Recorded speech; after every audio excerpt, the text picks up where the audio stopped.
Sophia जीति मुक्तिमुख जो मुक्तिमुख संगठन जेहेतु से निजे लड़ी पाइले दुर्नीति केस छंदी होते झील ठिया तेणु बापा जहाँ मत देवे से झील को मत किंतु कहीं कौन गोटे पद पदवी छाड़ी पार प्रफुल्ल सामल केमती कहले मो पिला का मु विजेडी अच्छी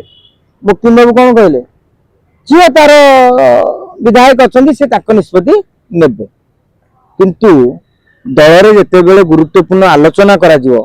सोफिया को आ दल लड़ जिते बापा को सस्पेंड होती सी कौन आठ लड़े किंतु निज आड़ू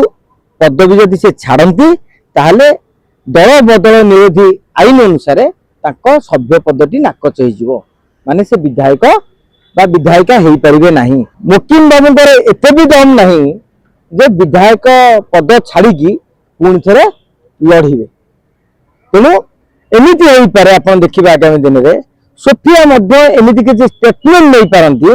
जहाँ को लेकिन दल बहिष्कृत करने बाध्य हो जमी अरविंद दास काली कहते कांग्रेस पक्षर मुक्तिमी जहाँ चाहूले ताला सी चाहूले मत पार्टी बहिष्कार कर झील भी आगामी दिन में चाहिए आमको बहिष्कार कर।